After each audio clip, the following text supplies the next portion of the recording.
हमारे साथ मौजूद है कांग्रेस के वरिष्ठ नेता प्रमोद तिवारी। प्रमोद जी, उत्तर प्रदेश में पराली को लेकर किसानों पर एफआईआर योगी सरकार कर रही है। आपको लगता है कि किसानों के साथ ज्यादती हो रही है? बहुत ज्यादती हो रही है। और जिस तरीके से वसूली, पराली में नाम डाल देंगे और नहीं डालेंगे तो पैसा दो, एक खुलेआम लूट मच गई चारों तरफ। दूसरी, किसान परेशान है। उसे जो धान जैसे हुआ है, लगभग 1900 रुपए पर क्विंटल है, उसे मिल ही नहीं रहा है, उसे 1000 नहीं मिल रहा है। तो वो पूरी तरह टूट चुका है आर्थिक रूप से। ऐसे हालात में किसान पराली ना जलाए तो उसका कोई अल्टरनेटिव तो देना पड़ेगा, विकल्प तो देना पड़ेगा। या तो आप उसे पैसा दीजिए पर एकड़ के हिसाब से, या पराली को डिस्पोज ऑफ करने का कोई रास्ता दीजिए। सरकार हाथ पे हाथ धरे बैठी है, बस किसानों पे जुल्म जाती हो रही। सुना है बिजली का रेट जो है वो दे नहीं पा रही और बढ़ाने की बात हो रही है, बिजली आती नहीं। मेरा ये कहना है, जो हमारी नेता प्रियंका गांधी ने कहा है, बिजली का रेट किसानों के लिए, फार्मिंग के लिए, कृषि के लिए आधा कर देना चाहिए, अगर पूरी तरह ना खत्म करे तो। बिहार में चुनाव चल रहे हैं। नीतीश कुमार का बड़ा बयान एक रैली में आया था कि वो संन्यास ले रहे हैं। क्या इसका मतलब क्या निकाला जाए? देखिए, नीतीश कुमार जी सिर्फ नीतीश कुमार नहीं है, वो मुख्यमंत्री हैं बिहार के। उनके पास इंटेलिजेंस इनपुट है, उनके पास जिलों के एडमिनिस्ट्रेशन का इनपुट है। तो वो सबसे ज्यादा वेल इन्फॉर्म है। तो उनको जब लग गया कि नीतीश कुमार जी 25-30 सीट नहीं मिल रही उनको, भाजपा 50 नहीं क्रॉस कर रही है, तो उन्हें अच्छी तरह लग गया कि उन्हें निपटा दिया गया भाजपा ने। एक तरफ चिराग को खड़ा कर दिया, चिराग ने उनके खिलाफ नहीं खड़ा किया और नीतीश जी को के खिलाफ खड़ा किया, उसका नुकसान हुआ। दूसरा, सब मिला के उन्हें अच्छी तरह मालूम हो गया कि भाजपा ने बदला ले लिया उनसे।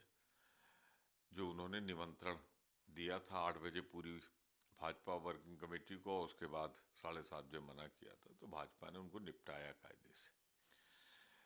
तो वो उसी आधार पे वो बोलने, क्योंकि बोलने का मौका नहीं है, तो उन्होंने अपनी अंतिम में जो रिपोर्ट थी कि बुरी तरीके से भाजपा और जेडीयू हार रही है, उन्होंने बता दी। कांग्रेस बिहार में खुद को कहाँ पाती है? कांग्रेस का स्ट्राइकिंग रेट अच्छा होगा। गठबंधन और कांग्रेस दोनों मिलकर 2/3 बहुमत प्राप्त कर रही है, मैं नहीं कह रहा हूं, ये विरोधी पक्ष के लोग कह रहे हैं। जो हमारे विरोध में भी वो कहते हैं हाँ वो चल गया आपका 10 लाख नौकरियों वाला, और आप लोगों ने झूठ बोल के, आप लोगों ने ये करके। मैंने सवाल पूछा उनसे कि आप क्या मानते हो, उन्होंने कहा कि बहुमत आ जाएगा। मैं कहता हूँ कि जब विपक्ष कहे बहुमत आ जाएगा तो मान लेना चाहिए 2/3 बहुमत से कांग्रेस राजद गठबंधन जीतेगा और तेजस्वी मुख्यमंत्री होंगे। उत्तर प्रदेश में भी 2 साल के बाद विधानसभा चुनाव होने वाले हैं। आपको लगता है कि उसका इम्पैक्ट उत्तर प्रदेश में पड़ेगा, बिहार का इम्पैक्ट?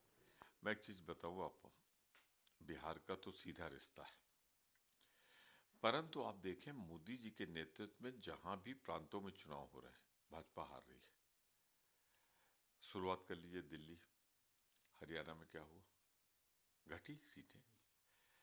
मध्य प्रदेश, राजस्थान, छत्तीसगढ़ में बिना मोदी के इन लोगों ने सरकार बनाई थी, पर मोदी जी जब प्रधानमंत्री के रूप में उन्होंने प्रचार किया तो तीनों जगह सरकार चली गई। अब मैं गिनाऊं, तमिलनाडु, केरल, कर्नाटक में क्या हुआ, पूरी तरीके से बहुमत नहीं रहा उनका। गोवा में, मणिपुर में, अरुणाचल में, सब जगह इनका, मोदी जी के नेतृत्व में प्रांत हाथ से निकल रहे हैं। तो कल जब उत्तर प्रदेश में होगा, मैं दावे से कह रहा हूं, उत्तर प्रदेश के जो आज के हालात अगर रह गए तो निश्चित रूप से वहां 100 का आंकड़ा भाजपा नहीं छुएगी। भाजपा का इतिहास है उत्तर प्रदेश का, जब वो बहुमत की सरकार चलाती है और जो चुनाव में जाती है तो 100 नहीं पूरा होता उसका। एक अंतिम सवाल प्रमोद जी।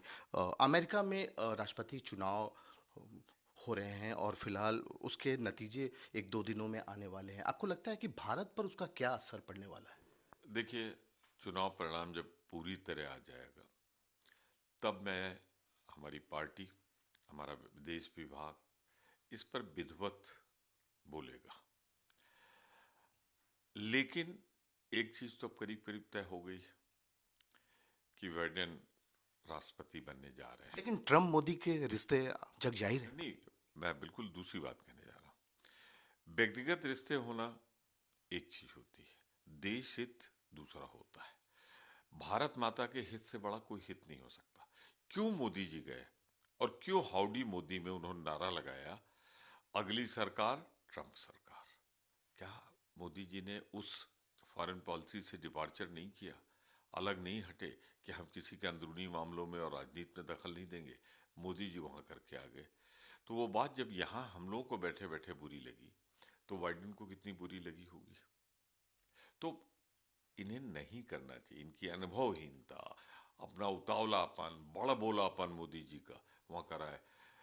अगली सरकार ट्रम्प सरकार, गुजरात बुला लिया उनको और वहां दे दिया लॉलीपॉप कि आप आइए, जो गुजरात के देश के लोग बसे हैं वो आपको वोट करेंगे। वहां बिना एजेंडे के कर लिया। मिला तो कुछ नहीं भारत को, कोरोना मिल गया। कोरोना अगर वो ना आए होते, इंटरनेशनल फ्लाइट रुक गई होती, तो शायद कोरोना देश में ना आता। तो कुल मिला के मोदी जी ने देश के हित को चौपट कर दिया, बर्बाद कर दिया। अगर जैसा लग रहा है बाइडेन अगर राष्ट्रपति बने, तो इनका वो अगली सरकार ट्रम्प सरकार महंगा पड़ेगा। आपसे बात करने के लिए शुक्रिया। कैमरामैन राहुल के साथ पुष्कल, भारत समाचार, दिल्ली।